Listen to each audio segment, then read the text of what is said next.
അത്യാവശ്യത്തിന് പൈസ ഒപ്പിച്ച് വെക്കുകയും ചെയ്യും. ഇങ്ങേരുതാ ഇതുപോലെ മോഷ്ടിച്ചോണ്ട് പോവുകയും ചെയ്യും. ഇവിടെ ഉണ്ടായിരുന്ന എന്റെ കവലമ്മ ചേച്ചി, നിങ്ങളാണ് ഈ ആലോചന കൊണ്ടുവന്നത്. എന്തോ നല്ല ചെറുക്കനാണ്, സ്റ്റീലിന്റെ ബിസിനസ് ആണെന്നൊക്കെ പറഞ്ഞിട്ട് ഈ ആക്രി കച്ചവടക്കാരനെ കൊണ്ട് എന്നെ കെട്ടിച്ചത്. പറഞ്ഞിട്ട് എന്ത് കാര്യം? പെണ്ണിന് പകരം ആക്രിയെ സ്നേഹിച്ചവനെന്ന് വണ്ടിയിൽ എഴുതി വെച്ചോണ്ട് നടക്കുന്ന ഈ ഭർത്താവ്. പറഞ്ഞിട്ടും കാര്യമല്ല എന്റെ തലവിധി. പക്ഷെ ഇന്ന് ഞാനൊരു തീരുമാനം ഉണ്ടാക്കും. നിങ്ങളെ മാത്രം ഇഷ്ടപ്പെടലപ്പ, നിങ്ങള് ഞങ്ങളെ കൂടെ ഇഷ്ടപ്പെടണപ്പ. ഒരു അമ്മ പറ്റത് പോലെ എല്ലാരും അങ്ങനെ തന്നെയാ. ഒരു യുദ്ധഭൂമിയിലോട്ട് കേറാൻ പോവാ, കൈയടിച്ച് കേറ്റിക്കോണം. അതിനു മുമ്പുള്ള ചെറിയൊരു സന്തോഷമാണ് നിങ്ങളിപ്പോ കണ്ടത്.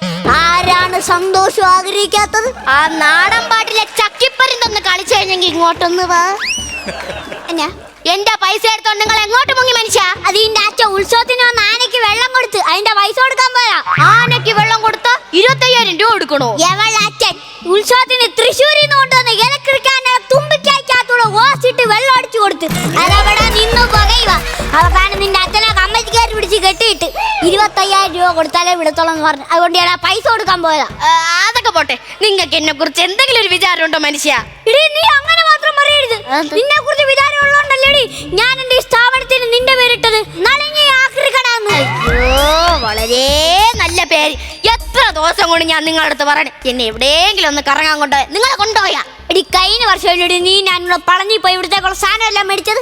ഈ പറയുന്ന കേട്ടാ നിങ്ങൾ വിചാരിക്കും എന്നെ എല്ലാരെയും വിളിച്ച് ടൂറിസ്റ്റ് ബസ്സിലാ കൊണ്ടുപോയത്.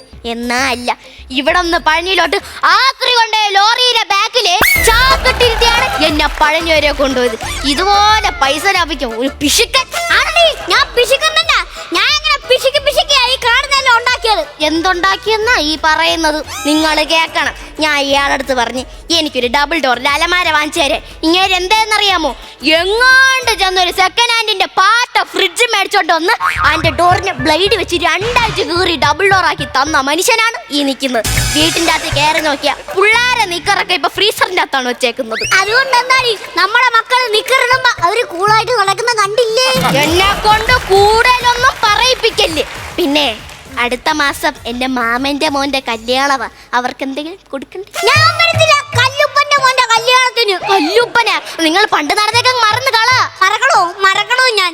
നിങ്ങൾ കേക്കണം. ഞങ്ങളെ കല്യാണം കഴിഞ്ഞ് അവളുടെ അമ്മാന്റെ കാല വീട് തൊട്ട് തൊഴുത് പൊങ്ങിയപ്പോഴത്തേക്കും ഇവളുടെ അമ്മാവനങ്ങ് സ്നേഹം കൂടി മക്കൾക്ക് പനിയുണ്ടോടെ നോക്കണേന്ന് പറഞ്ഞ് അവളെ നെറ്റി തൊട്ട് 2.5 പവന്റെ നെറ്റിച്ചൂട്ടിയാണ് ആ ചൂരത്തലെ നടിച്ചു മാറ്റിയത്.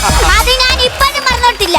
അതുകൊണ്ട് ഞാൻ വരത്തില്ല രാമച്ചൻ തലവച്ചന്റെ മോന്റെ കല്യാണത്തിന്. നീ അങ്ങ് പോയാ മതി. എനിക്ക് വയ്യ. അപ്പുറത്തെ വീട്ടിലെ രമണി എന്റെ കൂടെ ഇവിടെ കല്യാണം കഴിഞ്ഞ് വന്നതാ. എന്ത് കാര്യം? അവർക്ക് എല്ലാ ഭാഗ്യവും ഉണ്ട്. TV ഉണ്ട്, കാറുണ്ട്, ഫ്രിഡ്ജുണ്ട്. എനിക്കതൊന്നുമില്ല. അതല്ല ഇവിടെ ഇല്ലേ? അയ്യോ, നാട്ടുകാർ എറിഞ്ഞിട്ട് പോയ സാധനമല്ല, അവക്ക് പുതിയതാണുള്ളത്. നിങ്ങളടുത്തൊന്നും പറഞ്ഞിട്ടൊരു കാര്യവുമില്ല. എന്നാ നീ എന്റെ അടുത്ത് ഒന്നും പറയണ്ട. നീ അടുക്കളയിൽ പോയി പെട്ടെന്ന് ഒരു ചായ കിട്ടോണ്ട് പോവാ. നിങ്ങൾ ഇവിടെ ചായം കുടിച്ചോണ്ടിരുന്നോ? ഇന്നലെ ഞാൻ പാലസിൽ നിന്ന് എടുത്തോണ്ട് വന്ന ചാക്ക അതിവിടെ തുറന്ന് അതിൻ്റെ അകത്ത് എന്തുവന്ന് നോക്കാൻ സമയമില്ല. അവക്ക് കണ്ടാവിന്റെ വീട്ടിൽ എന്തുവാ നടക്കുന്നത്, രാധയുടെ വീട്ടിൽ എന്തുവാ നടക്കുന്നത്, രമണിയുടെ വീട്ടിൽ എന്തുവാ നടക്കുന്നത്, അതെല്ലാം കാണാനാ. പിന്നെ ഇവളെ കെട്ടിക്കൊണ്ട് എനിക്കൊരു ഗുണമുണ്ടായി. ഞങ്ങളുടെ വീട്ടിൽ CCTV വെക്കേണ്ട ആവശ്യമില്ല. കണ്ടാവിന്റെ വീട്ടിലെ എല്ലാ കാര്യവും ഇവിടെ ഉള്ളവർക്കറിയാം. എന്താ വാതി ഈ ചാക്കിൻ്റെ അകത്ത് നോക്കട്ടെ. അയ്യോ, ഇത് ഞാൻ എവിടെ കണ്ടതാണല്ലോ. അയ്യോ, ഇതറിക്കുമ്പോഴല്ലേ ഭൂതം വരുന്നത്, നമ്മൾ ചോദിക്കുന്ന സാധനങ്ങളൊക്കെ തരുന്നത്. അയ്യോ, എടി ഭൂതം. ഇനിയിപ്പോ നിങ്ങൾ എന്നെ ഭൂതൊന്നും കൂടെ വിളി. അയ്യോ ദൈവമേ, നിന്നെ ഭൂതം വിളിച്ചല്ല. പിന്നെ ഇത് കണ്ട? അയ്യേ, തുപ്പുന്ന കോളാമ്പി. എടി, തുപ്പുന്ന കോളാമ്പി അല്ല. പിന്നെ ഇത് നീ കഥയൊന്നും കേട്ടിട്ടില്ലേ? വിളക്ക് ഉരയ്ക്കുമ്പോ ഭൂതം വരുന്നത് നമ്മൾ ചോദിക്കുന്ന കാര്യങ്ങളൊക്കെ തരുന്നതും ആണോ? ഞാൻ എപ്പോഴും കേട്ടു. ഞാൻ ഒരിക്കാം. നീ കൊണ്ട് ഒരാ. യോ, പാത്രം വരയ്ക്കുന്ന പോലെ ഒരയ്ക്കാതെ അത് തേഞ്ഞു പോവും. അതൊന്ന് മയത്തിലൊരാ. ഭൂതം മണ്ണാങ്കട്ട ഒന്നുമില്ല. ഓരോ ആക്രി തട്ടി പോയിട്ട് ഇറങ്ങിക്കോളും.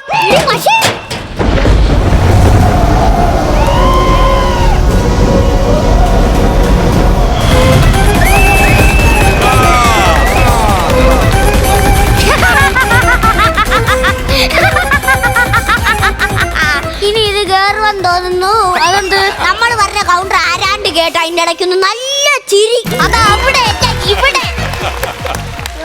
ആരാ? ഞാൻ ഭൂതം.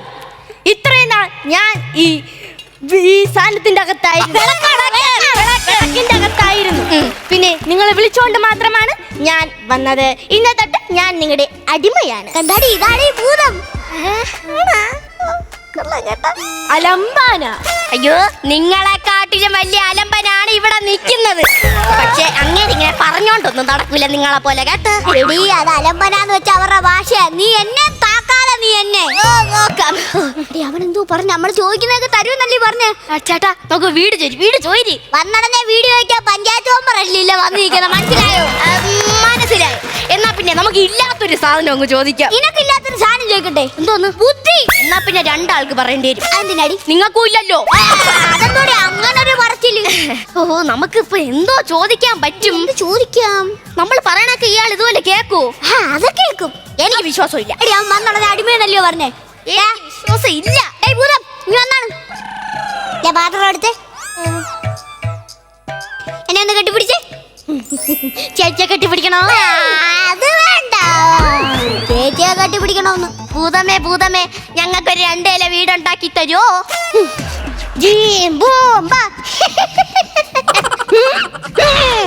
അയ്യോ ചേട്ടാ, 2 ഇല വീട്. വാ പോവാ.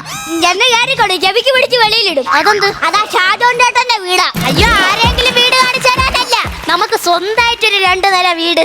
വീട് വേണ്ടടി, വീട് നമുക്ക് താമസിക്കാനേ പറ്റത്തുള്ളൂ. നമുക്ക് ഇങ്ങനെ റൈഡ് പോവാനൊക്കെ ഒരു വണ്ടി, കാർ വേണ്ട, നമുക്ക് ബുള്ളറ്റ് മതി. ബുള്ളറ്റ് ഇങ്ങനെ ഗമയിൽ കൂളിംഗ് ഗ്ലാസ് ഒക്കെ വെച്ചിരുന്ന് അങ്ങ് പോവാം. എന്നിട്ട് വേണം ആ രമണിയെ എനിക്കൊന്ന് കാണിക്കാൻ. ഒരു സ്കൂട്ടർ മാറ്റുന്നുണ്ട് അവർക്ക്. എന്തായാലും ഗമ. പിന്നെ ഭൂതമേ, ഞങ്ങൾക്ക് ബുള്ളറ്റ് മതി കേട്ടോ. അത് ബ്ലാക്ക് കളർ ബുള്ളറ്റ് മതിയേ. എനിക്ക് ബ്ലാക്കിനോടാണ് ഏറ്റവും താല്പര്യം. ചേട്ടാ, നമ്പർ ഓർത്ത് വെച്ചു, 007. നിങ്ങൾ മേടിച്ചു വെക്കണേ ഭൂതമേ, കൊടുക്കണേ ഭൂതമേ. ഞാനൊന്ന് റെഡി ആയിട്ട് വരാം. അതെ, ഞാൻ ആ കൈ നീട്ടി ബുള്ളറ്റ് വരച്ചു. ഇല്ല, ബുള്ളറ്റ് വരച്ചോളൂ. ഇല്ലെന്ന്. ഇതെന്ത് പരിപാടി? ഇങ്ങനെ കൈ കറക്കി കാണിക്കും. ബുള്ളറ്റ് വരച്ചില്ലേ? ബുള്ളറ്റ് വരച്ചു. ഇല്ലെന്ന്. ഇവമേ, ഒരു ഭൂതം നിന്ന് കിണുങ്ങുന്ന കണ്ടോ? ബുള്ളറ്റ് വരച്ചു. ഇല്ലെന്ന്. ബുള്ളറ്റ് വരച്ചോളൂ മര്യാദക്ക്. എന്നാ ഞാൻ ഒരു സത്യം പറയട്ടാ. ഇത്രയും വർഷം ഓരോരുത്തരും വരച്ചൊരച്ച് അവർക്ക് വേണ്ട സാധനങ്ങളും കൊടുത്ത് എനിക്കിപ്പോ ഒരു കഴിവും ഇല്ല. കഴിവില്ല, നീ ഭൂതമല്ല, നീ കിഴങ്ങൻ. അതെ. ദൈവമേ, അകത്തൊരു സാധനം ഒരുങ്ങാൻ പോയേക്കുവാ. ഇനി വരുമ്പോ എന്തൊക്കെ നടക്കുമെന്നറിയാവോ? ബുള്ളറ്റ് കിട്ടിയില്ലെങ്കിൽ നീ തിരിച്ചാണ്ടിരുന്നോ? നിന്നെക്കാട്ടി വലിയ ഭൂതമായി ഇനി വരാൻ പോകുന്നത്. ദൈവമേ, നിനക്കൊരു കഴിവില്ലെന്ന് എങ്ങനെയാണ് അവളടുത്ത് പറയാൻ? ടീച്ചറാ, യോ താണ്ടടാ വരുന്നു. ചേട്ടാ, ബുള്ളറ്റ് എവിടെ ചേട്ടാ? ഷോറൂമിലുണ്ട്. അയ്യോ, അതെന്താ ഇവിടെ വരാത്ത? പൈസ കൊടുത്താൽ ഇങ്ങോട്ട് വരും. അപ്പൊ ഭൂതം വിളിച്ചു വരുത്തണ്ടേ? ഭൂതം വിളിച്ചു വരുത്തും. എടി, ഒരു കഴിവില്ലാത്ത ഭൂതത്തിനെയാണ് നമുക്ക് കിട്ടിയത്. അയ്യോ, നമ്മളിപ്പോ എന്തോ ചെയ്യും മനുഷ്യ? ആന്റിനെ തലേ വെച്ചവനെ കേറാനില്ല വിളക്കിന്റെ അകത്ത്. അയ്യോ, എനിക്ക് തിരിച്ചു കയറാൻ പറ്റൂല. നിങ്ങളല്ലേ എന്നെ വിളിച്ചു വരുത്തിയത്. ഇനി എനിക്ക് ഉള്ള എല്ലാ കാര്യങ്ങളും നോക്കണം. ഫുഡ് വേണം, കാർ വേണം, വീട് വേണം, എല്ലാം നിങ്ങൾ എന്നെ തരണം. നിങ്ങളെ പിശുകിന് നിങ്ങൾക്ക് അങ്ങനെ തന്നെ വേണം മനുഷ്യ.